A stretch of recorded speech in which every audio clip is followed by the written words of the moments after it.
Hello friends, welcome back to our channel. अब अभी तक हमने आपको बिजली के बारे में बताया कि बिजली कैसे बनती है, केमिकल रिएक्शन से या फिर इलेक्ट्रोमैग्नेटिक रेडिएशन इंडक्शन से। तो अब इस बिजली के बड़े अहम पैरामीटर्स कुछ हैं। अभी तक हमने इलेक्ट्रॉन फ्लो के बारे में आपको समझाया, इलेक्ट्रॉन्स किस तरह आयनाइजेशन, एटम्स की आयनाइजेशन कैसे होती है, बैटरी में किस तरह फिर इलेक्ट्रॉन्स जनरेट हो जाते हैं, और फिर अगर हम उनको बाहर से आपस में जोड़ें दो इलेक्ट्रोड्स को, तो उनमें वो इलेक्ट्रॉन्स फ्लो करते हैं जो हमें एक करंट देती है।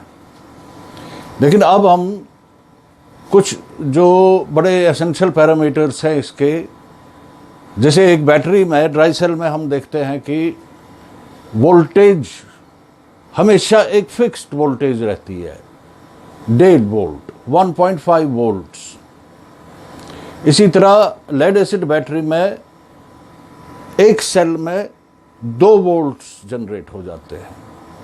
तो 12 वोल्ट की अगर बैटरी हुई, उसमें 6 सेल होते हैं, यानी एक pair of plates, one pair of plates, one positive plate, one negative plate, तो वो 2 वोल्ट जनरेट करते हैं।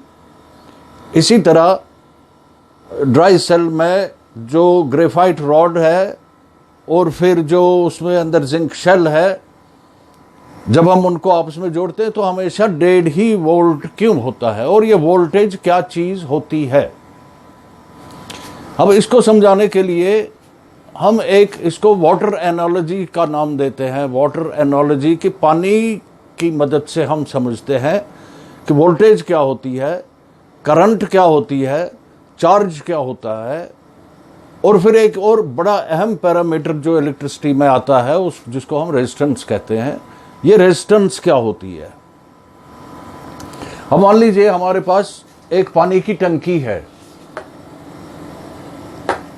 इसमें पानी भरा हुआ है, आगे एक वेल्व से हमने वो बंद कर रखा है, तो पानी इसके अंदर है, जिसको अगर वाल्व खोला जाए तो पानी बहने लगेगा।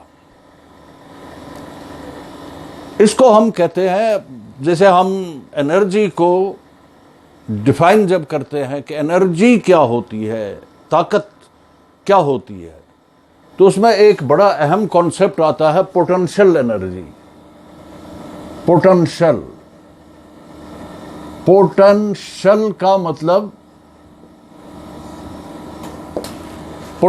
का मतलब ये होता है कि क्षमता, किसी चीज में कोई क्षमता है कुछ करने की। अब जैसे इस पानी में एक क्षमता है कि ये एक आगे प्रेशर डाल रहा है, अगर हम इस वैल्यू को खोलेंगे ये पानी बहेगा, तो इसमें आगे कुछ भी क्षमता इसमें है, एक पोटेंशियल है इसके अंदर।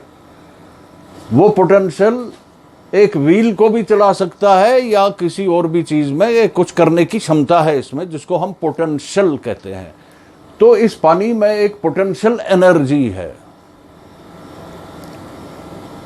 ये पोटेंशियल एनर्जी किस तरह अब हम रिलेट करते हैं हमारे बिजली के पैरामीटर्स के साथ, वो आप इस तरह समझ लीजिए कि इसके पानी जो है इसके अंदर, इसको आप चार्ज मान लीजिए। ये चार्ज है। चार्ज का मतलब हमने पहले भी आपको समझाया कि इलेक्ट्रॉन फ्लो करने की क्षमता, जब वो इलेक्ट्रॉन में चार्ज है, प्रोटॉन्स में चार्ज है, तो इलेक्ट्रॉन अगर फ्लो करने लगेंगे तो वो एक करंट बनाते हैं। इसमें चार्ज की बात आ गई। चार्ज यानी एक इलेक्ट्रिक क्षमता है इस इलेक्ट्रॉन में या प्रोटॉन में, जो हम बैटरी की मदद से भी जनरेट कर सकते हैं या फिर इलेक्ट्रोमैग्नेटिक इंडक्शन से उनको फ्लो करा सकते हैं। तो ये चार्ज बेसिकली एक कूलम्ब के नाम से एक साइंटिस्ट हुए, उन्होंने इसका हमें जो मैथमेटिकल रिप्रेजेंटेशन है इसकी, चार्ज को हम उसी साइंटिस्ट कूलम्ब के नाम से इसको डिनोट करते हैं। C का मतलब चार्ज। और फिर ये पानी जो इसके अंदर है, इसका मतलब इसमें एक चार्ज है।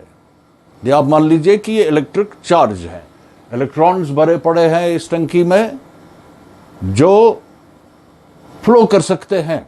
अभी कर नहीं रहे हैं क्योंकि हमने आगे वैल्यू बंद कर रखा है, लेकिन कर सकते हैं। एक पोटेंशियल है इनमें, एक क्षमता है इनमें, कुछ करने की पोटेंशियल एनर्जी है यहां पर। अगर हम आगे वैल्यू खोलेंगे तो ये बहने लगेंगे और फिर प्रेशर, जो ये पानी प्रेशर देगा, एक दबाव पैदा करेगा। इस दबाव को हम वोल्टेज, आप मान के चलिए कि ये इलेक्ट्रिकल, जो ये वाटर एनालॉजी में हमने दिखाया कि बिजली का जो हमें समझने हैं फंडामेंटल कॉन्सेप्ट्स, उसमें पानी तो आ गया चार्ज, और ये प्रेशर जो इसमें दबाव जो ये पानी पैदा कर रहा है, उसको आप वोल्टेज मान के चलिए। वोल्टेज दबाव जो ये पानी पैदा करता है, और पानी चार्ज है, और फिर जो ये दबाव ये वोल्टेज है। अब अगर हम ये वैल्व खोलते हैं इसका, तो ये बहना शुरू करेगा ये पानी। उसका मतलब एक फ्लो आ जाएगा इसको। इसी फ्लो को आप करंट समझ लीजिए। ये करंट है। करंट एक अंग्रेजी शब्द है, चालू। ये चालू हो जाएगा, पानी बहना, बहेगा। और फिर अगर हम इस पाइप को आगे थोड़ा इसका डायमीटर कम कर देते हैं यहां पर, तो इस बहाव में एक रुकावट पैदा हो जाएगी। उस रुकावट को अब रेजिस्टेंस मान के चलिए कि रेजिस्ट करेगा पानी के फ्लो को। ये जो नैरो यहां पर बन गया, ये इसको रेजिस्ट करेगा, रोकेगा, रोकने की कोशिश करेगा। तो जो करंट किसी सर्किट में बहती है, इलेक्ट्रिकल सर्किट में, उसमें कोई चीज अगर रुकावट पैदा करेगी, उसको हम रेजिस्टेंस कहते हैं। ये चार चीज जो साइंटिस्ट थे, जिन लोगों ने ये हमको दिए ये कॉन्सेप्ट्स, चार्ज का कूलम्ब ने दिया, वोल्टेज का भी एक इटालियन साइंटिस्ट था वोल्टा, उसके नाम से इसको V से हम डिनोट करते हैं। इसी तरह करंट, आंद्रे एम्पेयर करके एक फ्रेंच साइंटिस्ट हुए, फ्रेंच इंजीनियर हुए, जिन्होंने इसको हम उनके नाम से एम्पेयर का मतलब ए से हम करंट डिनोट करते हैं। और फिर ओम, जो एक और साइंटिस्ट हुए जिन्होंने हमें रेजिस्टेंस का कॉन्सेप्ट दिया, उनके नाम से हम रेजिस्टेंस को ओम्स में मेजर करते हैं। यूनिट बना इसका, माप एक बना, चार्ज का माप बना C, वोल्टेज का माप बना V, करंट का माप बना A, रेजिस्टेंस का माप बना ओम, जिसको हम ग्रीक लेटर ओमेगा से भी रिप्रेजेंट करते हैं, जिसका सिंबल ऐसा होता है। अब ये चार फंडामेंटल कॉन्सेप्ट बिजली में आ गए। एक चार्ज, एक वोल्टेज, एक करंट, एक रेजिस्टेंस। अब यहां पर एक बड़ी इंपॉर्टेंट बात उठती है कि ये चार्ज, ये बिजली किस प्रकार की होती है।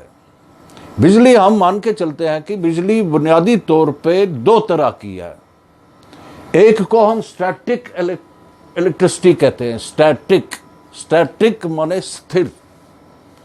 वो वहां कोई फ्लो नहीं होता है, वहां वोल्टेज तो बनती है लेकिन फ्लो नहीं करता, इसलिए वो स्थिर है, इसलिए कोई करंट नहीं है। बाकी रेजिस्टेंस उसमें आ सकती है, वो आगे की बात है। दूसरी बिजली जो आम तौर पे जहां इलेक्ट्रॉन्स एक्चुअली फ्लो करें किसी सर्किट में, उसको हम डायनेमिक इलेक्ट्रिसिटी कहते हैं। डायनेमिक, गतिमान, चलने वाली, बहने वाली। ये स्टैटिक इलेक्ट्रिसिटी, इसका एक उदाहरण आप लाइटनिंग में देख सकते हैं। जो बिजली कड़कती है आकाश में, ये कैसे होता है? ये इस तरह से होता है कि जब पानी के जो एटम्स हैं वो जब भाप बनकर हवा में उठते हैं, उनमें आयनाइजेशन भी हो सकती है। आयनाइजेशन, जैसा मैंने कल भी बताया कि अगर एक एटम एक इलेक्ट्रॉन लूज करता है, उसमें से बाहर निकलता है, तो उसमें एक नेट पॉजिटिव चार्ज पीछे बच जाता है। या अगर एक एटम एक इलेक्ट्रॉन गेन करता है, तब भी उसमें एक चार्ज बनता है, एक्स्ट्रा चार्ज, तो वो एटम आयन बन जाता है। आयन नेगेटिव भी हो सकता है, पॉजिटिव भी हो सकता है। अगर उसने एक इलेक्ट्रॉन गेन किया, ज़्यादा आ गया उसमें, तो वो नेगेटिव बन गया। अगर उसमें एक इलेक्ट्रॉन बाहर निकल गया, तो पीछे एक पॉजिटिव चार्ज एक्स्ट्रा बन गया, इसलिए वो पॉजिटिव आयन भी बनता है। इसी तरह पानी के जो ऊपर एटम्स फैल जाते हैं आकाश में, जब पानी भाप उठता है, पानी के एटम्स डिस्पर्स हो जाते हैं, तो उनमें एक आयनाइजेशन होती है। वो आयनाइजेशन का मतलब ये होता है कि वहां एक चार्ज डेवलप हो जाता है। नेगेटिव चार्ज भी हो सकता है, पॉजिटिव चार्ज भी हो सकता है। किसी एटम ने इलेक्ट्रॉन खोया, किसी एटम ने इलेक्ट्रॉन गेन किया। अब वो चार्ज स्टैटिक है, स्थिर है, वो कोई गतिमान नहीं है। इसका एक और उदाहरण ये भी हो सकता है कि जैसे हम देखते हैं सिंथेटिक कपड़ा जब पहनते हम, जिसमें सिंथेटिक वूल होते हैं, वो रेशे होते हैं, उनको अगर हम आपस में रगड़ देते हैं, उसमें से बिजली सी निकलती है। क्यों? क्योंकि वो इलेक्ट्रॉन्स वहां से निकलते हैं, एक चार्ज पैदा हो जाता है। इसी तरह बादल में जब चार्ज पैदा हो जाता है, अब ये अगर मान लीजिए नेगेटिव चार्ज कहीं पर डेवलप हुआ, तो वो चार्ज जब अर्थ पकड़ता है, कहीं जमीन के साथ, धरती के साथ किसी कॉन्टैक्ट में आ जाता है, तो वो सडनली फ्लैश हो जाता है, वो चार्ज बहने लगता है। अचानक बहुत ही ज्यादा हाई वोल्टेज की एक बिजली पैदा हो जाती है और वो कड़कती है, जो हम आकाश में बिजली देखते हैं। तो स्टैटिक इलेक्ट्रिसिटी, जहां चार्ज डेवलप हुए लेकिन बहे नहीं, लेकिन जहां चार्ज डेवलप हुए और बहे, वो डायनेमिक इलेक्ट्रिसिटी बन गई। डायनेमिक इलेक्ट्रिसिटी के ही ये जनरली हम पैरामीटर्स मान के चलते हैं, क्योंकि इलेक्ट्रिसिटी जिससे हमारा नॉर्मल कंसर्न रहता है वो डायनेमिक होती है, बहने वाली इलेक्ट्रिसिटी होती है। उसमें बड़े इंपॉर्टेंट पैरामीटर्स, हम 4 पैरामीटर्स अभी तक अब हमारे पास आ गए कि एक आ गया चार्ज, कूलम्ब, C, दूसरा आ गया वोल्टेज, पोटेंशियल, V से जिसको हमने डिनोट किया। तीसरी बात आ गई करंट, एम्पेयर, A से जिसको हमने डिनोट किया। और फिर चौथी आ गई रेजिस्टेंस। इस करंट के इस बहाव में, पानी के ही जैसे यहां पर इस बहाव में जो रुकावट पैदा हो गई कहीं, तो वो रेजिस्टेंस बन गई।